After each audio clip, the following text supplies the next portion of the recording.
Hi, I'm Gloria Cabral. Welcome to my home for the love of cooking. Come on in.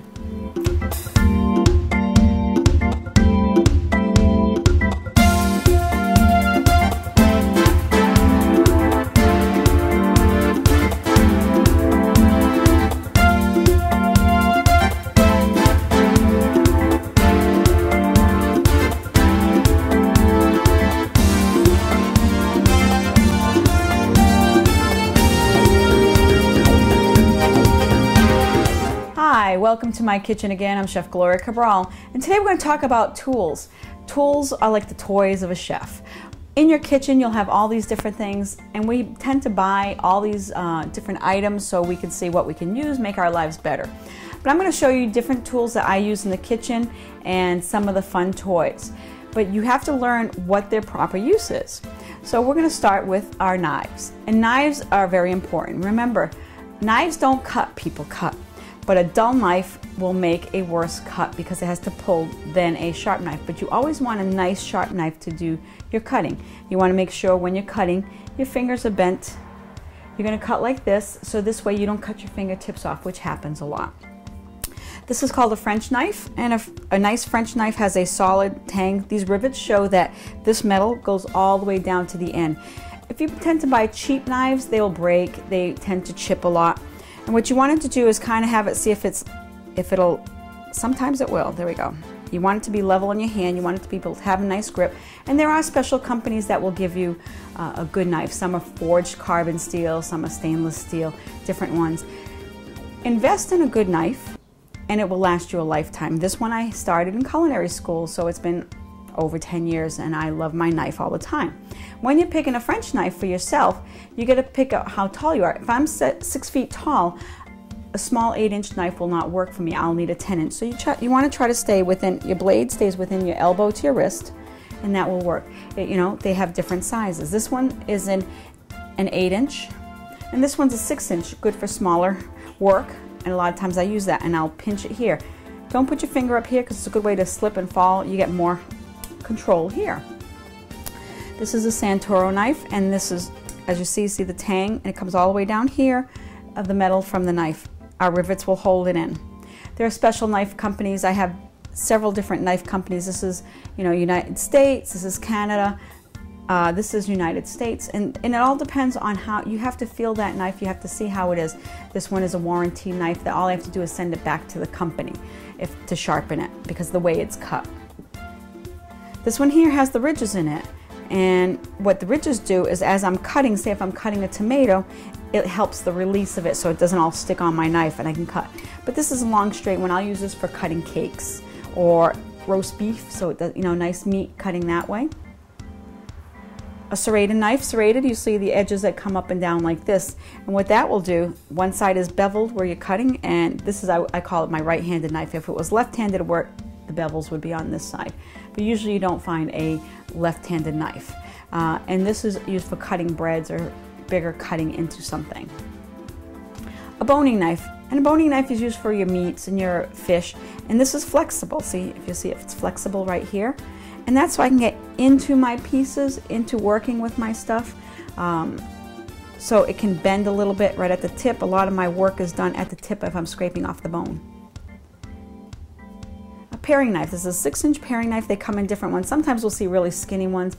I use my paring knife for a lot of things because it's easy to work with. I'm just putting it in, cutting, chopping with just small amount of things, carving out things. I'll use my paring knife, and I probably have 6 or 7 of them because a lot of times I'll use different type of items. Some things are meat, some things are vegetables, fruits, and it's much easier to throw them into the wash instead of keep washing it for me. A lot of these different ones I'll have 3 or 4.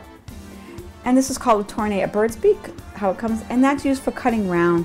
And this is more a specialty knife you wouldn't normally find in a kitchen of a homemaker, but you would find it more in a professional kitchen to give little tournées, little footballs of different fruits and vegetables. This is a steel. And a steel is what you're doing when you sharpen your knife, you come in and what that does is true the edge of your knife. What happens when you're sharpening, you're going to get ridges, and it looks like that. And when you take the steel just makes them so it comes nice and straight. So as I sharpen my knife, when I'm done sharpening it, I'll come in a few times and just do this. You don't want to always have to sharpen it. You're going to true your blade more than you're going to sharpen, because all you're doing is keeping that edge nice and straight. And I pulled off a couple different types of sharpeners. This is the one we usually have in most homes. You buy this at the store, and what I do is I come in, it has my little blade in there, and I can turn it around and do it on this side, and that sharpens my blade. I come back in and I'll true it so that stays nice and sharp. And this would be more of a hand one. They're electric sharpeners, which you don't usually have around the house, but you'll have in a professional kitchen. And these are carabundas, or what they are is a sharpening stone. And there's 3 different sides to them, and you find there's a real smooth, there's a medium, and there's a rough. And usually start with your rough to get off the burrs. There's like little burrs and little edges on there. Work your way to your medium stone and to your very light stone. This is worked with water and then finished with an oil. And this is a home version of the stone that you can use at home if you do it a lot. I tend to give this project to my husband. If anybody, I do not like the noise of metal on metal, so this is his job. Other ways of cutting are scissors. You should always try to have a good pair of kitchen shears, 2 or 3, because sometimes you can work cutting in strings if I'm trussing a chicken, or sometimes I'll just use this to cut up a lot of different things, cutting my spices. I have probably 6 pairs of knives, different sizes for different things I'm working with. Another thing to cut is your peeler. There's different peelers. Whoops, sorry. This one's good for hands. If you have a hard time holding a hand, some of them are made very thin, and you just go over peel it. This will work both left-handed and right-handed. And we have to remember, people, sometimes things are made, mostly everything is made for right-handed people. Knives can be made either way, like this would be either way for it, but some other ones, like the serrated, is only made on one side. So we have to, if you are left-handed, some things you'll find a little bit more difficult, especially with scissors. Scissors are made for right-handed people. Okay, and another cutter, this is a bench cutter and a dough cutter if I'm cutting work. And these are different types of implements on cutting. When you're cutting, you have to be careful what you're cutting on, how you're cutting it.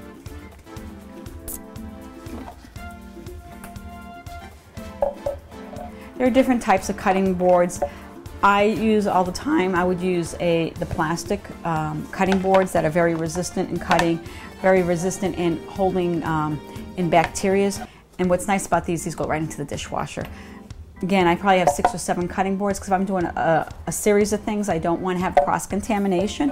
And when I'm just doing certain things in a certain way, so I'll just take them, throw them in the dishwasher, they get sterilized, I'm good to go. Wooden ones have been used for hundreds of years by butchers.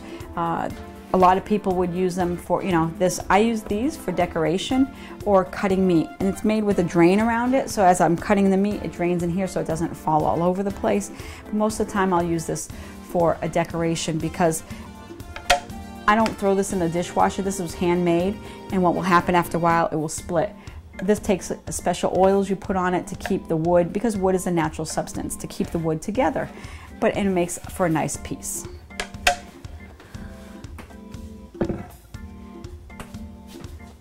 This is what we do for different cutting. Like I said, again, when we're cutting things, just pay attention to your knife skills, watch your fingers, and learn to cut everything in certain sizes and certain shapes, because if you make it interesting, you will enjoy eating your food better.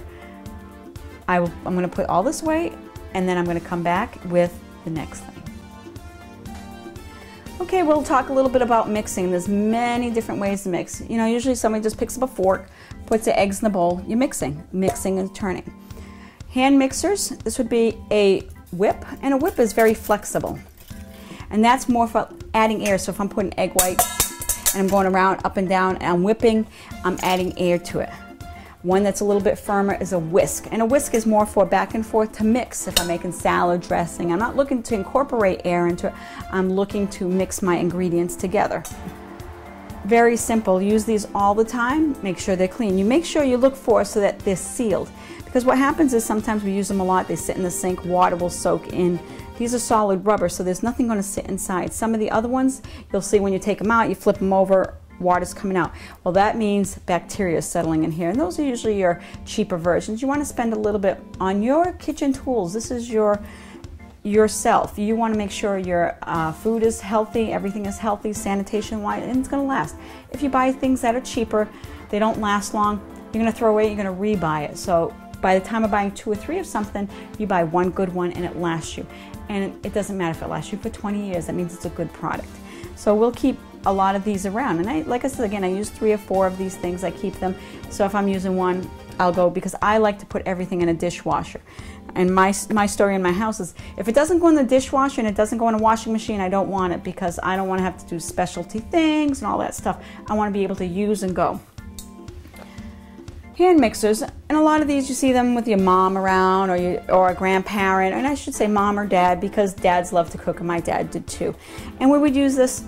It's good for smaller bowls. The speed isn't up as fast as you want for whipping big things, but it's great for quick things in a hurry. And I'll just use it in the house for something quick, whipping in a cake mix, which you don't see very often in my house, but once in a while we'll do a cake mix and something like that. Then we go into our different mixers and our heavy duty stand mixers. And they come in, this is a 5 quart, 4.5 quart, 7 quart. There's different ones you can. This is an older one I've had for 20 something years, and I love it. When you start looking to get one for yourself, please research it, look online to see different ones that you would like that have a longevity, and that means that they last a long time. Some of our newer stuff this was made by a company KitchenAid years ago. They used a different company, and these things last. They're all metal. The newer ones we're finding are plastic, and they don't last long, of all different types of mixers. So again, this is an investment, and when you're spending $300, $400, $500 up to $1,000, invest into it, but make sure and research to get the best of your product. This will come with a bowl, and sometimes I have 2 bowls, because if I'm making a cake, one needs whites, one needs eggs. So I try to buy an extra bowl of whatever mixer I'm using so I can use it. It comes with the whipping attachment. This works great for your egg whites, making meringues, finishing things that are light, because if it's too heavy, you'll break these tines, and these are called tines right here. You'll break them. The paddle is used for creaming, butter and sugar, mashed potatoes, anything like that will come in there. We'll put that right in. You find a little notch, bring it up, and turn it. And then that way it'll go on, off, we'll use it for whatever. And this is a dough hook. And the dough hooks are used for your bread, softer doughs. But you have to remember when you see this, any type of bread uses a lot of pressure on your machine. So everything should be what the manufacturer says. Something like this would make 1 pound of dough, which is about this small. So you may have to make a series of them. If you try to fill it to the top, you'll burn out your motor, and then it won't be worth anything anymore. So learn to use all your different pieces of equipment, but use them. Just don't leave them there because they're pretty. Use it to make your life more simple. Chopping instruments, all these different types of chopping instruments. Like we talked about knives and chopping, that's one way to do it. Another way is we have different machinery, and this is just a small hand chopper, and what happens is you push down, and as you're pushing it's turning, and it comes with a safety on it. You put that back on so when the blades come down, sometimes right through, so as it comes through, attach that, and this has a little blade cover. But usually some people will do that right on that. I will put it on a plate or on a cutting board, and I put whatever I want in it, and all I'm doing is pushing down, so you'll feel it as it's turning, and it will chop things for me. That's good. It works great. And what happens is, you know, sometimes it's difficult for people to use a knife. You're just using the pressure. I don't want to cut my thing. You're using the pressure to cut it, which works out easy because it's dexterity in your hand. Other way is chopping and blending, and we'll use this in many different things. You can chop up quick things with nuts using this, and this goes on, it's called an immersion blender or stick blender.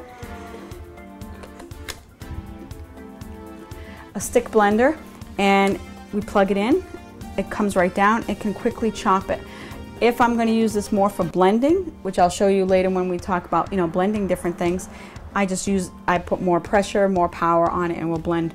And an instrument like this is used many times because it can go in hot and cold. So if I'm making a soup and I just want to blend it, I put my stick blender in it. And it comes with other attachments too. This one here would be for whipping. Though I've never used it because a lot of times it's easier for me just to whip by hand and taking the machine out. But my stick blender I use for many, many different things. Small choppers. And these are just small food processors. They call them food choppers. And they work very well. It's all done with magnet ways to do that. So what you do is you slide it on here, and you bring this straight forward, and you'll hear it click in. I put my blade, and remember, a blade is a knife, and if you leave it in the sink, it's a good way to get cut. So always put these things aside when you're washing your dishes, just like your knives. Never throw knives in the sink, never throw anything with a blade or anything that can cut somebody, because you don't know, a child may reach in and cut themselves. So it fits in, because as it fits in, there's a grooved part here and on here, so I have to kind of go around till it fits. I put the cover on, and it won't work plugged in, even if I plug it in, until I match it up, because it's a safety latch. I'll latch it. Now all through magnets closed, it says okay, this just pulses. This will be boom, boom, just a quick, easy pulse, or I can hold it for a lot of chopping, but this is usually made with just smaller things. If I'm making smaller batches with parsley, I'm making pestos, or just chopping nuts quickly, but I have more nuts than I would use with this. This is what I would use. And the big food processor, which I love my food processor. I use this all the time for many different things, and they have many different attachments.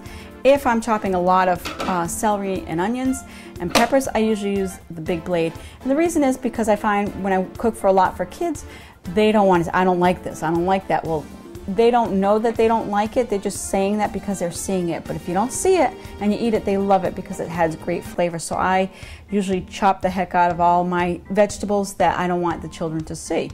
And so we'll use the chopper.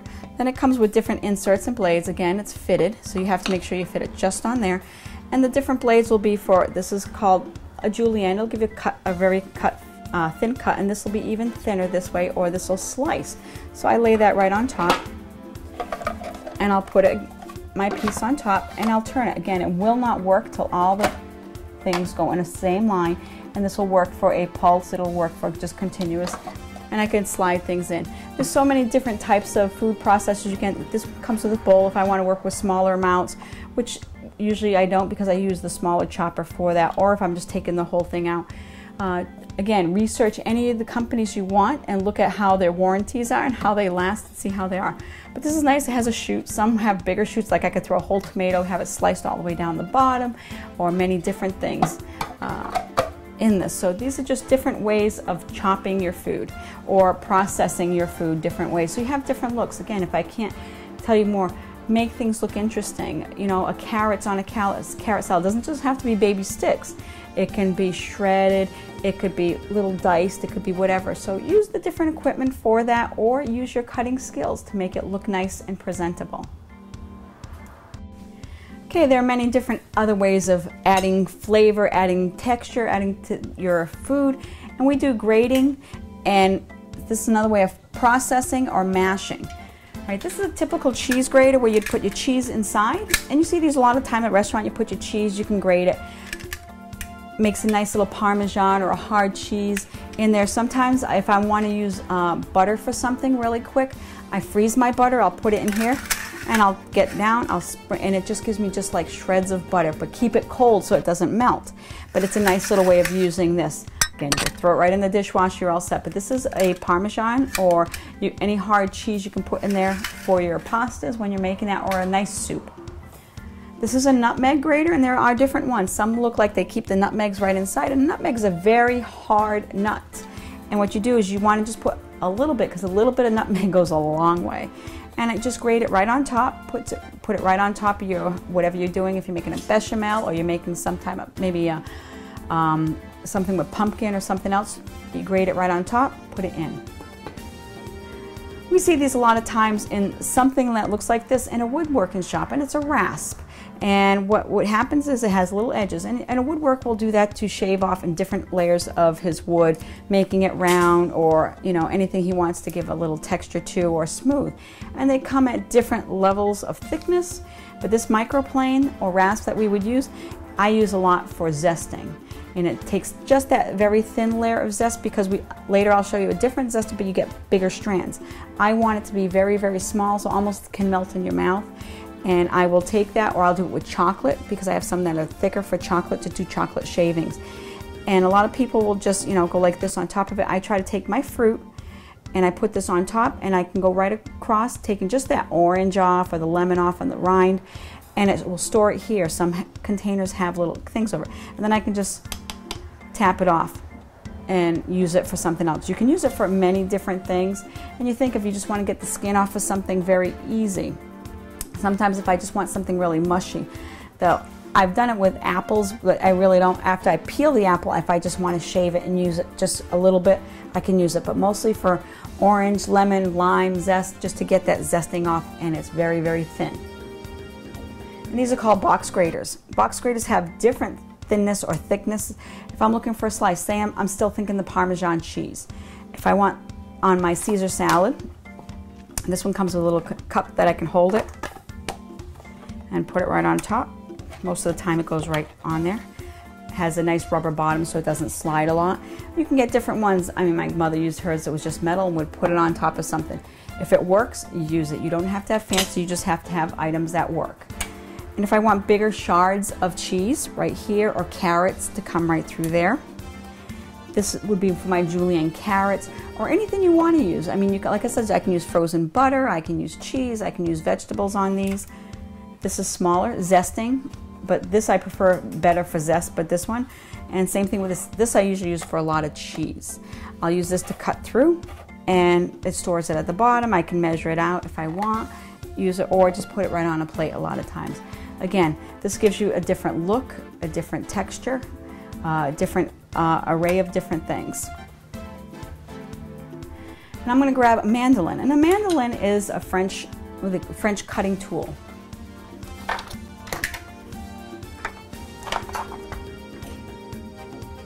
I put this aside because it was a little bit bigger, but what's nice about this is I can cut many different blades. Will have different sizes, thicknesses or thinnesses to desired shapes. They're all different knives. These are all blades, so you have to be very, very careful. And we keep them in a special box because a lot of times they'll fall off, you drop them somewhere, you forget about it, and then you stick your hand and you can cut yourself. And that comes here on an adjustable blade. And here in the back is where it adjusts. And there's different types. They have some, these are straight blades. They have V blades, so when you're cutting across, what you do is you're going to cut your item across here, and it will fall down here, and this part will separate it. So you just keep going back and forth. But you have to be careful because it is a slicer, it is a knife, so you won't want your hands to hurt. You're going to put your item on top, back and forth, and as it gets closer and closer, it'll just keep cutting it for you.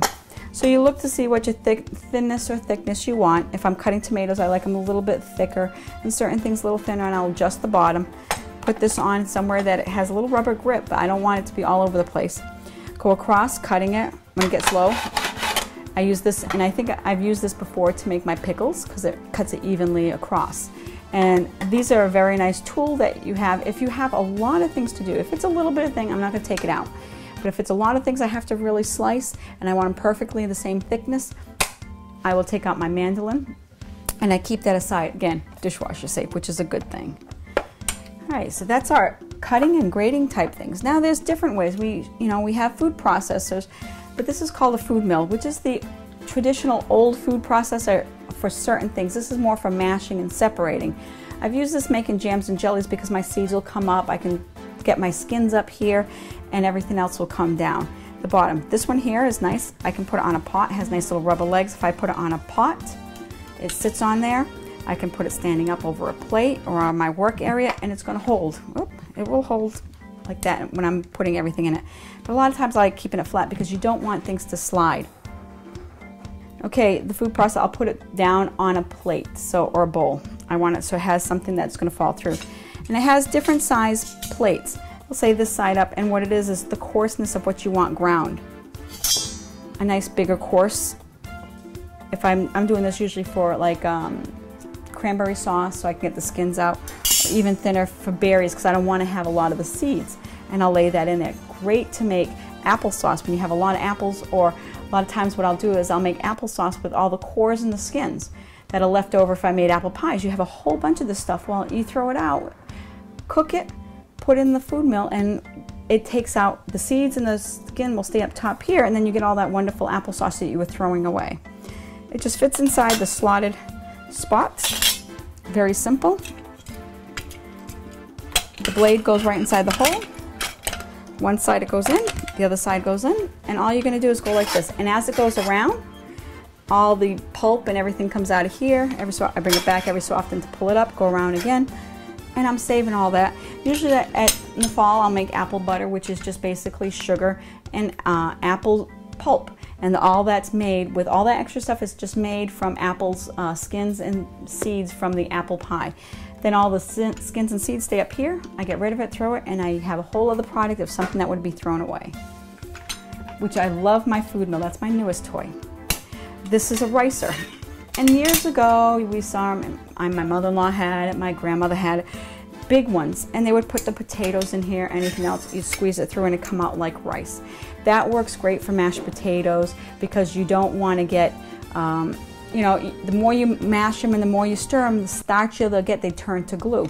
So if I just put my potato in here, I squeeze it out. If it's good for 1 or 2 potatoes, I get this beautiful thing, a little butter, perfect, nice, not lumpy mashed potatoes. If I have a lot, I'll use it in my food mill.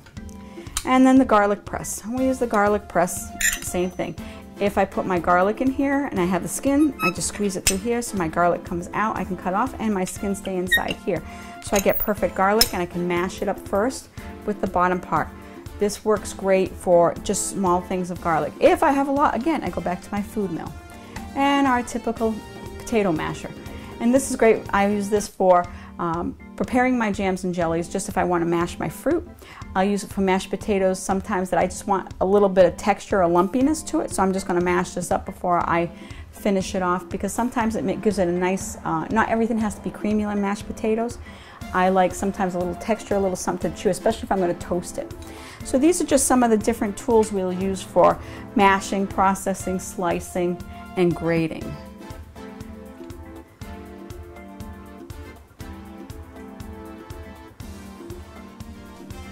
Different types of things we use in baking and cooking also are some of our tools here. We have strainers. Strainers used for many different things. This is like a tea strainer. You can use it to put your tea in it. I use this for very fine spices that I want to strain. If I grind them, I usually just shake it, and it gives me, it's a very fine mesh on it. As I'm getting to something bigger, I have bigger holes. I can do this for small amounts of pasta or berries or tomatoes, just enough to rinse it. We have our colander type that we've seen in many kitchens, and all the liquid will come to the bottom. And this is more what I'm using for like a pound of pasta or something a little bit bigger into these. And this is called a Tamis, T-A-M-I-S, and this is used for sifting. Some people will sift, put their product in here, go like this, and sift down here. Sometimes I put it this way if I have a small amount and lightly sift this way so it stays pretty well self-contained with flour, because flour floats around your house for 3 days. So a lot of, you know, you have to find what's ever comfortable. If I have it that it fits right into a bowl, I put it right into the bowl and I sift it. I'll take a spatula or a soft, you know, a softer utensil, or just my hands, just enough to get it through here. And this is something I've always grown up with for a sifter. Put your items in here, back and forth, sift it down here, and it's just a different way. What I tend to do is I just try to find what is at that time, what is my need. If I'm doing something very big, very small, so you have to adjust your tools to what you want.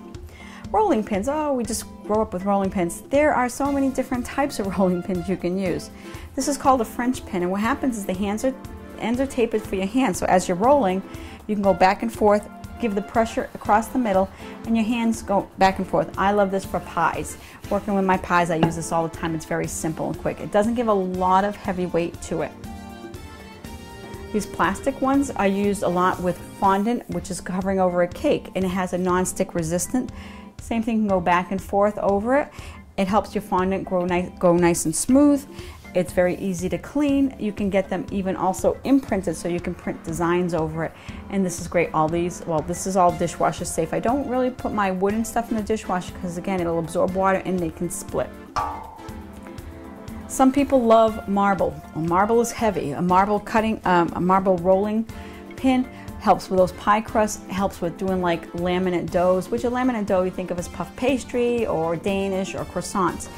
And smaller ones, you can get bigger ones, but they are heavy. This is probably like 4 pounds, but it helps that person roll a nice even. There's not much pressure, and a little bit of pressure will help even more to roll it nice and even. And if you're working with it cold, these are nice to put in the refrigerator overnight. And if you're making a lot of doughs and it's a warm day, it keeps it cold and it keeps it from melting your dough, your fats in your dough. And this is our typical just regular rolling pin. As it moves, it rolls. We have them in big sizes and small sizes. and it helps with giving you pressure because your knuckles will fit and you can roll and push. And it's a little bit, I tend to find, you know, the bigger ones will help in that longer roll more than this one, because this one you have to keep moving your hands with it. This one, my hand's in the same position and I'm just rolling like this, and it gives a longer stretch. So you have to find which is comfortable to you. Whatever works for you is the best tool for you. We have different spatulas, and spatulas do different things. You know, people just use them for wiping, cleaning, you know, your edges of a bowl, which is great. These have a scoop to them. So if I'm scooping out my cake mix, usually a little bit for me and a little bit on the bowl, that'll give me a little hold to it. Where it's a flat one, it's just for scooping, mixing, and spreading. There's a difference between them now, and you'll find why is some more expensive than others. Well, they're heat resistant. I don't use these, and I tell people please do not use these when you're cooking on the stove, because this melts. All this will melt, it becomes no good. You have to get the heat resistant. So now what I normally buy is only heat resistant, because this way I'm not yelling at my son saying, no, don't put that in the container, that's going to melt. So they're all heat resistant, it works well. Same thing, they come with a scooped, they come flat. You can get them as long as a longer spatula for your bigger pots and everything else. So, you know, look into what you have, because you don't want to melt any of your plastic into your food. You don't want to contaminate any of your food.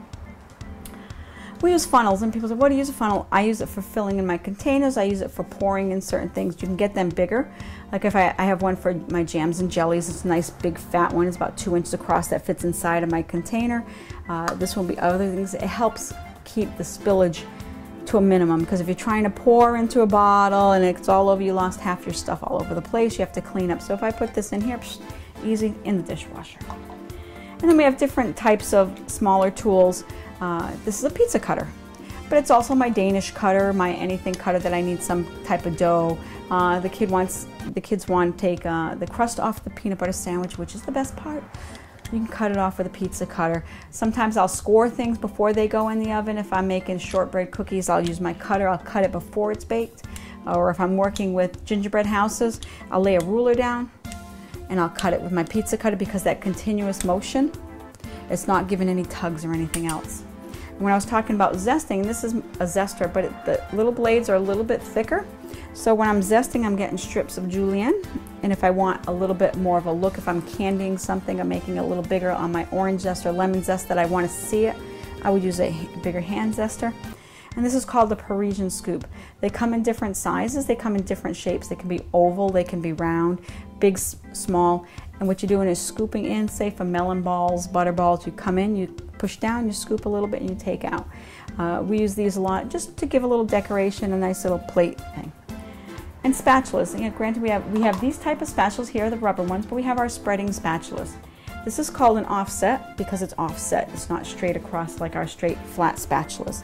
This is used a lot for spreading batter down, because this way your hand's not in it. If I'm spreading batter down, I have to do it at an angle because my hands will be in it, but with an offset, I can just go straight across. Or if I'm coming down on a cake, I'll just come wipe across so my fingers don't get in it.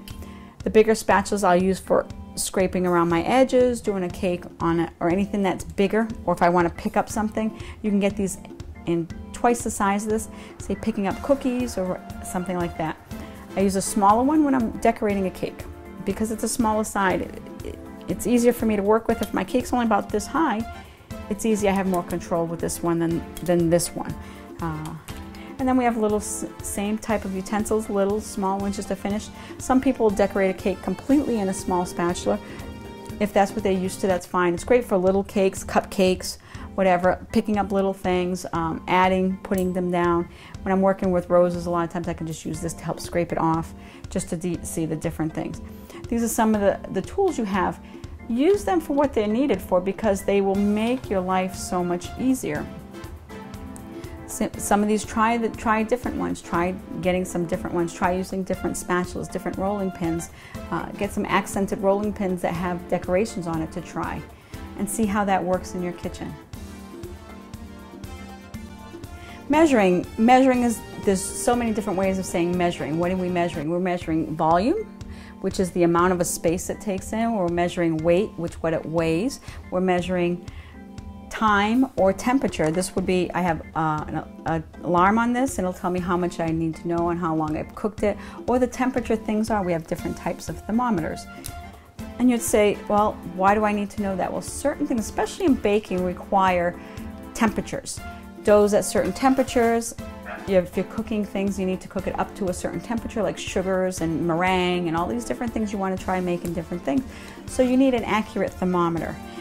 Some places that I've worked, the chef would look and he would say by the size of the bubbles, he could tell the temperature because he's made it enough of times.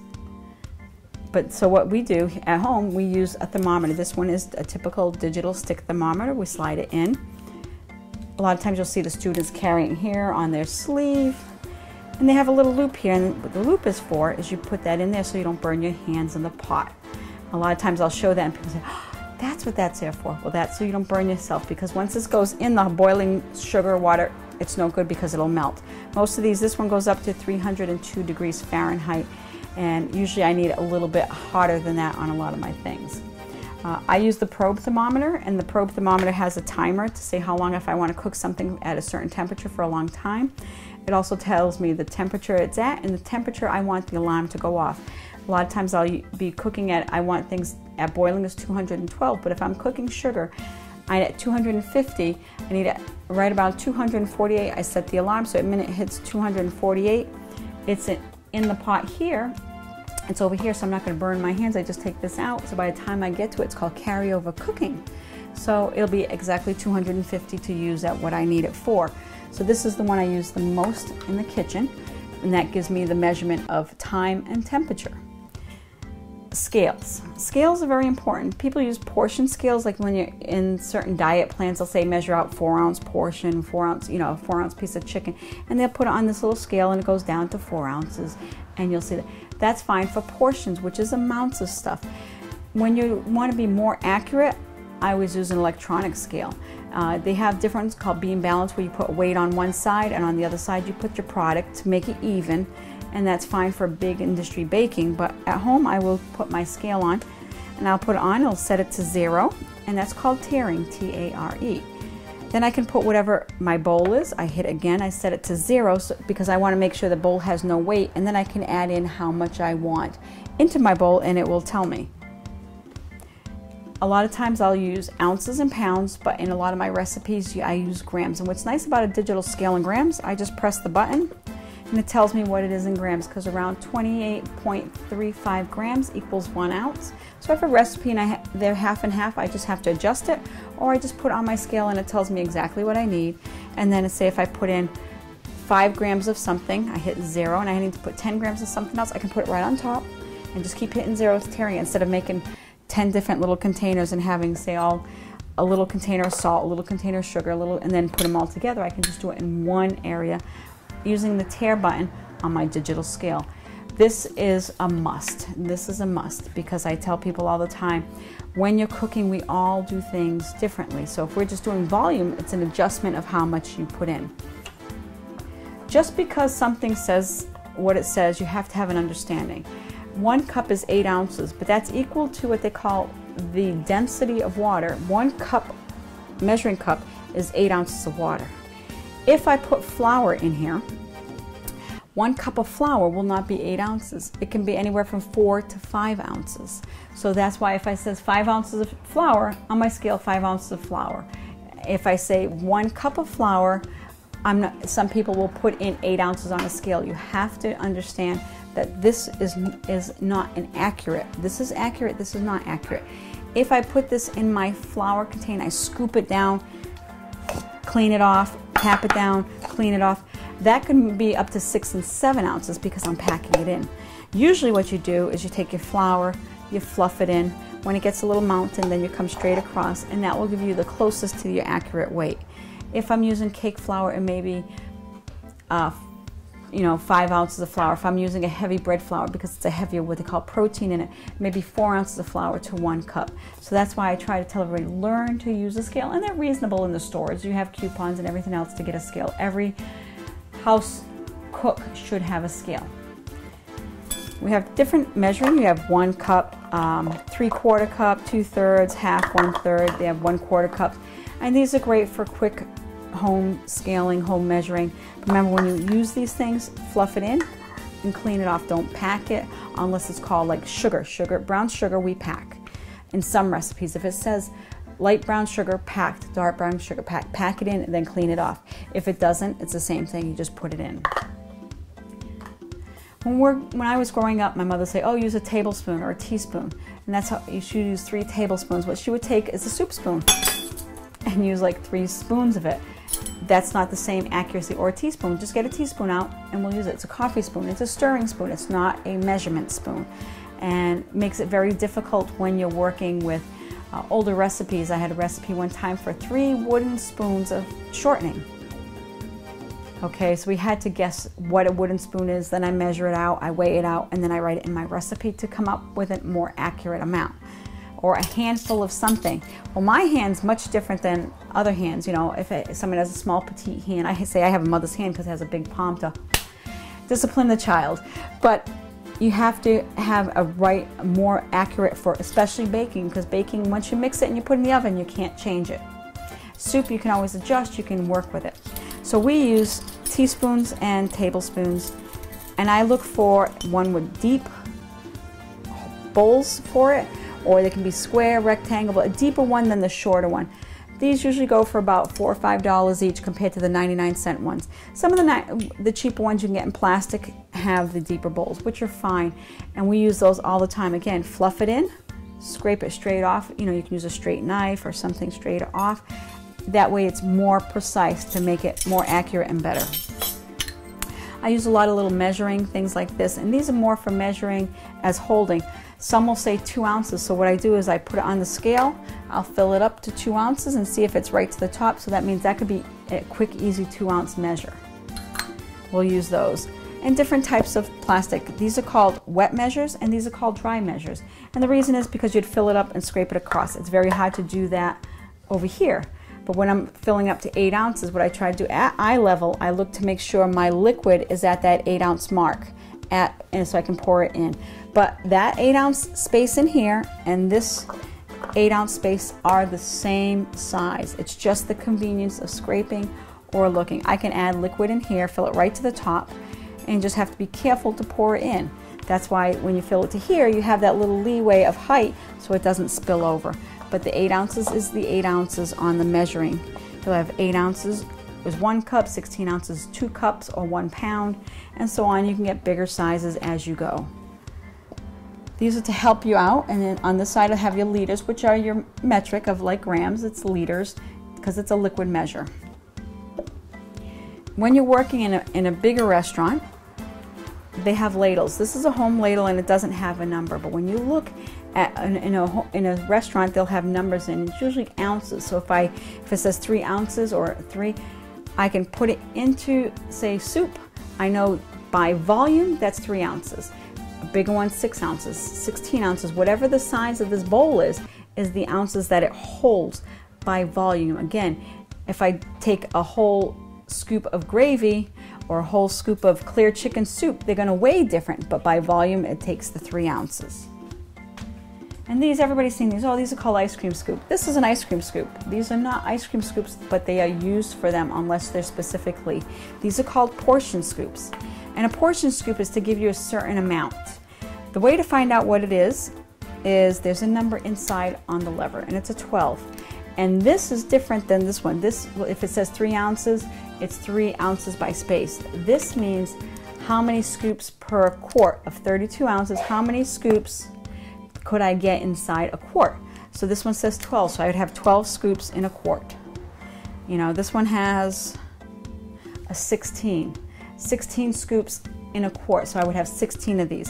So if I'm planning out a buffet and I have to have 50 people, I need to know how many quarts. So if I'm having 12 goes into 50, and that's how you would figure on how much you would use. Each color, these are colored, sometimes they're plain silver. They will all have, this is 24, this one's 30, and this one's 100. And that means there's 100 flat scoops in that quart. And you say, well, what would you use something small for? I like to make mini desserts and mini things. So maybe tiny little cookies or little macaroons, just enough. So I'd scoop them and put them down so they're perfect, a nice little size.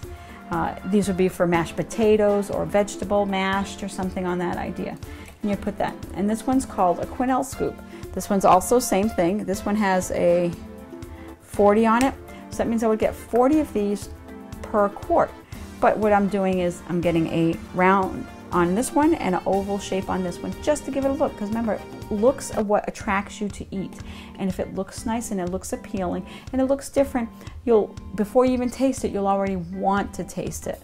So these are all the important things of, measuring. Remember, measuring, we measure with volume, we measure with weight, we measure with time and temperature.